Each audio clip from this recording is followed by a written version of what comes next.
Hello viewers, অচিন্তদার free coaching চ্যানেলে তোমাদের সকলকে স্বাগত জানাই।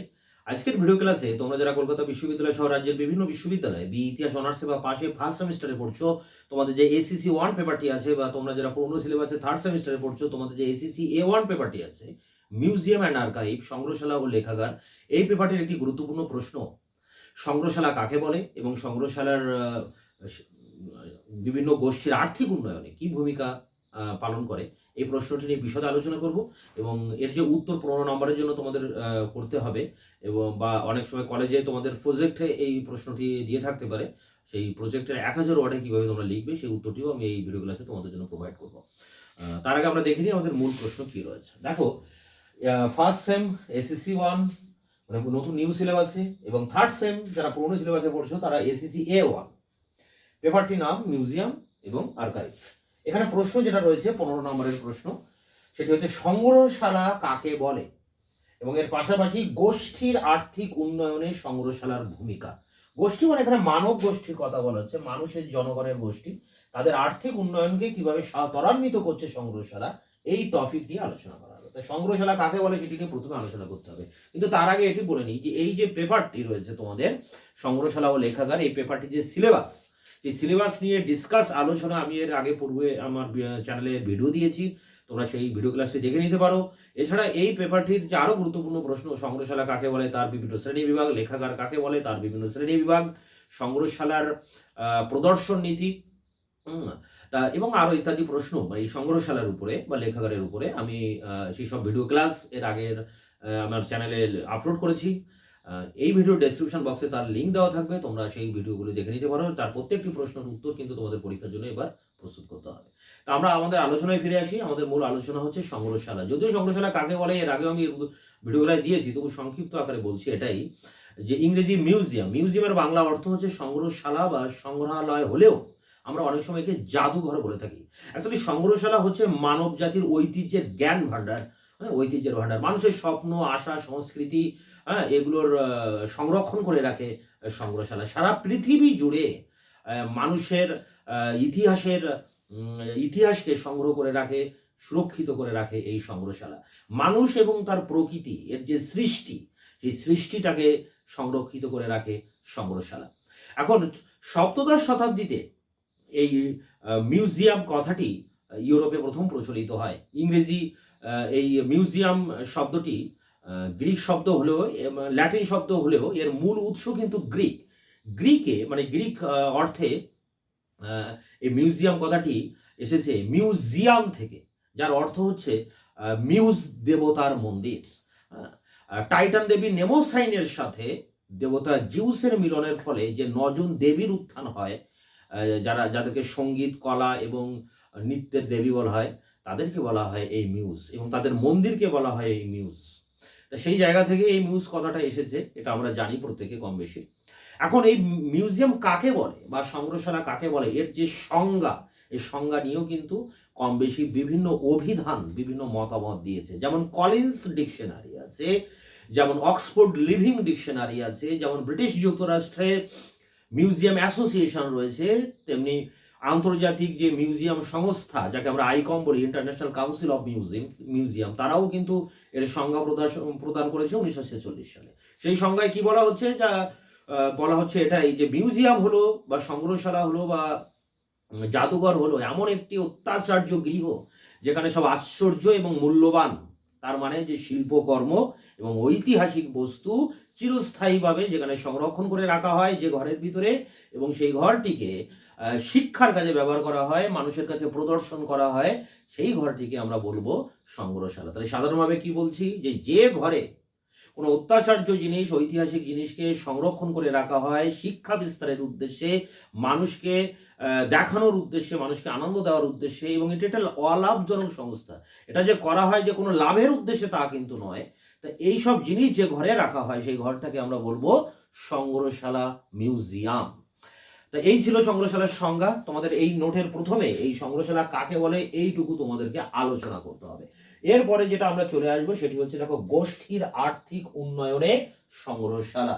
গোষ্ঠী বলতে এখানে মানব গোষ্ঠী, সেই গোষ্ঠীর আর্থিক উন্নয়নে সে কি ভূমিকা নিচ্ছে। একসময় সংগ্রহশালা বলতে মানুষ বুঝতো যে পুরনো বস্তুর সংরক্ষণাগার। এই পুরনো বস্তু সংরক্ষণাগারই হচ্ছে সংগ্রহশালা, এমনটা ধারণাই কিন্তু মানুষের ছিল। কিন্তু সমাজের পরিবর্তনের সাথে সাথে এই সংরক্ষণাগারগুলি বা এই সংগ্রহশালাগুলি তারা শুধুমাত্র এই যে তাদের যেই সংগৃহীত বস্তুগুলো প্রদর্শনের মাধ্যমে শিক্ষা বিস্তারের উদ্যোগী হয়। কিন্তু শুধুমাত্র শিক্ষা বিস্তারের মধ্যেই তারা আবার সীমাবদ্ধ ছিল না।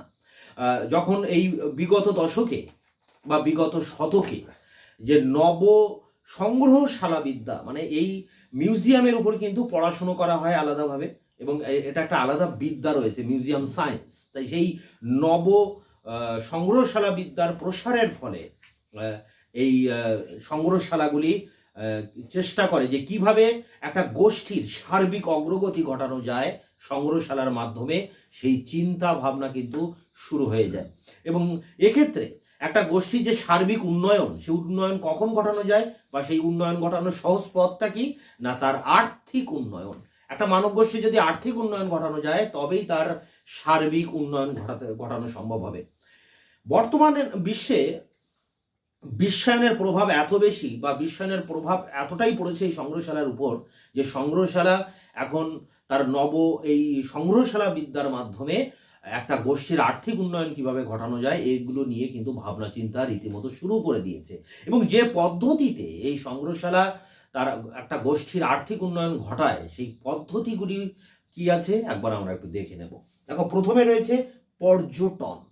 পর্যটন বলতে এই যে দেশের ভিতরে যত সংগ্রহশালা রয়েছে সেই সংগ্রহশালাগুলির সাথে যদি দেশের যে পর্যটন ব্যবস্থা বা কোনো রাজ্যভিত্তিক যে পর্যটন কেন্দ্রগুলো রয়েছে তার সাথে যুক্ত করতে হবে। পর্যটন কেন্দ্রের সাথে সংগ্রহশালার একটা কানেকশন তৈরি করে দিতে হবে। এটা করলে কি হবে না, পর্যটকরা যখন এইসব পর্যটন কেন্দ্রে আসবে তখন তারা এই সংগ্রহশালাগুলিতেও ভ্রমণ করবে, এবং এর ফলে কি হবে, সংগ্রহশালাগুলি যেমন লাভবান হবে তেমনি এই সংগ্রহশালার পার্শ্ববর্তী অঞ্চলে যেসব দোকান বাজার রয়েছে সেই দোকান বাজারেরও ব্যবসা বৃদ্ধি পাবে। এভাবেও কিন্তু জনগণের বা সেই পার্শ্ববর্তী অঞ্চলের মানুষের আর্থিক অগ্রগতি উন্নতি ঘটবে। কিভাবে ঘটবে? পর্যটনের সাথে সংগ্রহশালাকে কানেকশন করে দিতে হবে। তাই প্রথম যেটা পদ্ধতি সেটি হচ্ছে পর্যটন। দ্বিতীয় পদ্ধতি গাইড। দেখো, সংগ্রহশালাগুলিতে যখন মানুষ পর্যটকরা আসেন তখন তাদের একজন গাইড বা পথ প্রদর্শকের প্রয়োজন হয়। অনেক সময় দেখা যায় যে পার্শ্ববর্তী অঞ্চলে যেসব শিক্ষিত যুবক বা যুবতীরা রয়েছেন তারা এই গাইডের কাজ করেন। এর ফলে কি হয়, সীমিত হলেও এই একটা কর্মসংস্থানের ব্যবস্থা করা যায়, যার ফলে সেই অঞ্চলের যুবকরা একটা কর্মসংস্থান পায় এবং তাদের আর্থিক সচ্ছলতা বৃদ্ধি পায়। তাই প্রথমে ছিল পর্যটন এবং শেষে হচ্ছে গাইড। এই দুটো জিনিসই কিন্তু সংগ্রহশালার সাথে কানেকশন রয়েছে। এরপরে দেখো রয়েছে কর্মচারী। দেখো, দেশে যত সংগ্রহশালা বাড়বে ততই সংগ্রহশালার যে প্রতিদিনকার যে কাজকর্ম সেই কাজকর্ম পরিচালনা করার জন্য কর্মচারীর প্রয়োজন হবে। এবং এক্ষেত্রে যারা ইতিহাসের ছাত্রছাত্রী রয়েছে বা ইতিহাসে যারা স্নাতকোত্তর পাঠরত বা এই যে সংগ্রহশালা বিদ্যায় যারা পারদর্শী যেসব ছাত্রছাত্রী, তারা কিন্তু বিভিন্ন উচ্চ পদে এই সংগ্রহশালাগুলিতে কাজের সুযোগ পায় বা উচ্চ পদে আসীন হয়। তাহলে কর্মচারীর প্রয়োজন আছে। যত সংগ্রহশালা বাড়বে তত কর্মচারীর প্রয়োজন এবং ততই কর্মসংস্থান হবে, আর্থিক সমৃদ্ধি আসবে জনগণের। এই তিনটি বিষয় ভালো করে বুঝে নাও, পর্যটন, গাইড এবং কর্মচারী। তিনটি জিনিসই কিন্তু এই তিনটি জিনিসের ভিতর দিয়ে সংগ্রহশালাগুলি আর্থিক উন্নতিতে সাহায্য করে মানব জাতির, একটা জনগোষ্ঠীর। এরপরে দেখো রয়েছে হস্তশিল্প। বিভিন্ন সংগ্রহশালা কি করে, তার যে পার্শ্ববর্তী অঞ্চলের যে হস্তশিল্প রয়েছে সেগুলো তারা সেই সংগ্রহশালায় সাজিয়ে রাখে। পর্যটকরা যেখানে ভ্রমণকালে তারা সেখানকার স্মৃতি হিসেবে, তারা ভ্রমণের স্মৃতি হিসেবে সেই হস্তশিল্পগুলো ক্রয় করে। এই সংগ্রহশালাগুলি কি করে না, সেই হস্তশিল্পীদের কাছ থেকে তাদের যেসব তৈরি করে জিনিসপত্র সেগুলো ক্রয় করে তারা সেখানে মানে ওই সংগ্রহশালায় সেখানে তারা বিক্রি করে। এবং সংগ্রহশালাগুলির ভিতরে এজন্য কিন্তু আলাদা করে দোকান রয়েছে, যাকে বলে মিউজিয়াম শপ বলা হয়, যেখানে এইসব হস্তশিল্প জিনিস বিক্রি করা হয়। লোকাল যেসব হস্তশিল্পীরা রয়েছেন তারা জিনিসপত্র তৈরি করে সেটা মিউজিয়ামকে বিক্রি করে, মিউজিয়াম সেগুলোকে পর্যটকদের কাছে বিক্রি করে। তো এইভাবে তারা পার্শ্ববর্তী অঞ্চলের কিন্তু একটা কর্মসংস্থানের সুযোগ তৈরি করে দেয় এই সংগ্রহশালা, এই হস্তশিল্পের ভিতর দিয়ে। তা এই বিষয়টাও মাথায় রাখতে হবে, এবং এই হস্তশিল্পের ভিতর দিয়ে একটা গোষ্ঠীর আর্থিক অগ্রগতি ঘটছে।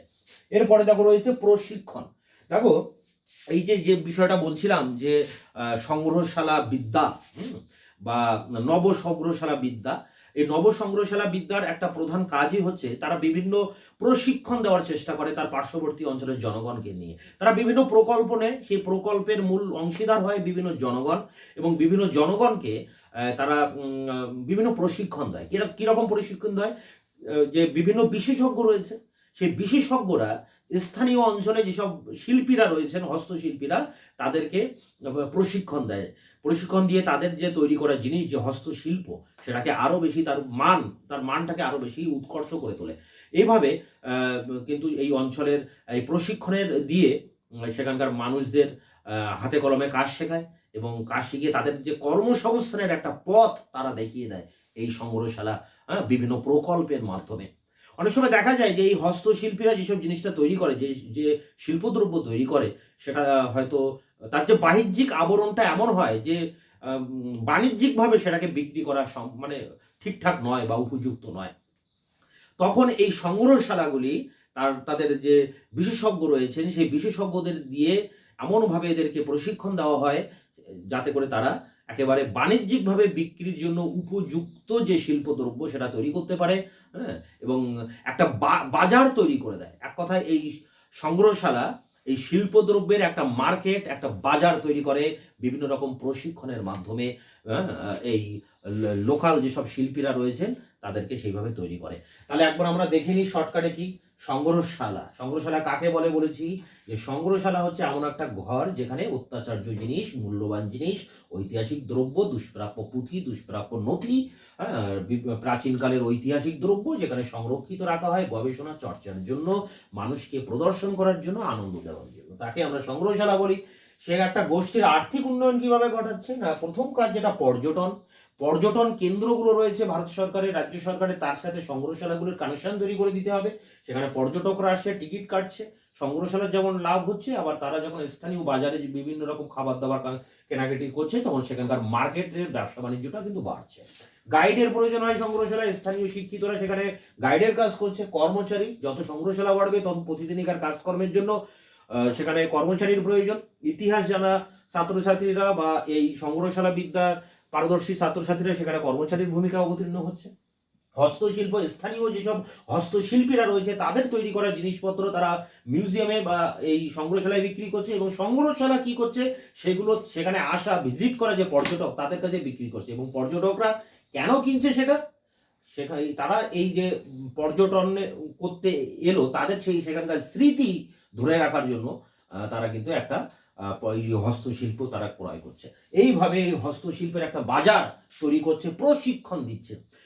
মিউজিয়াম বা সংগ্রহশালা কি করছে, যে স্থানীয় এই শিল্পীদেরকে যারা তারা আরো ভালো করে কাজ করতে পারে, তাদের তৈরি করা যে হস্তশিল্প সেটা যাতে আরো ভালো প্রোডাকশন করতে পারে, আরো উন্নত মানের হয়, সেই শিল্পটা আন্তর্জাতিক বাজারের সাথে সামঞ্জস্য হয়, তার জন্য তারা বিভিন্ন রকম প্রকল্প নিচ্ছে, প্রশিক্ষণ দিচ্ছে বিশেষজ্ঞদের দিয়ে এই শিল্পীদের। এইভাবে এই আর্থিক অগ্রগতি ঘটছে একটা গোষ্ঠীর। এটা কে ঘটাচ্ছে? এটা ঘটাচ্ছে সংগ্রহশালা। আগে এই ধরনের টেন্ডেন্সি ছিল না, আগে শুধুমাত্র সংরক্ষণাগার হিসেবে সংগ্রহশালাগুলি ছিল, কিন্তু পরবর্তীকালে শিক্ষা বিস্তারের উদ্দেশ্যে সংগ্রহশালা কাজ করতে থাকে, এবং তারও পরে তারা চিন্তা ভাবনা করে যে একটা গোষ্ঠীর অগ্রগতি কিভাবে ঘটানো যায়, তাদের আর্থিক বিকাশ কিভাবে ঘটানো যায়, মানুষের সাথে সংগ্রহশালার কানেকশন কিভাবে তৈরি করা যায়। এই নব সংগ্রহশালা বিদ্যায় এই বিষয়টির উপরে গুরুত্ব দেওয়া হয় বিংশ শতাব্দীতে।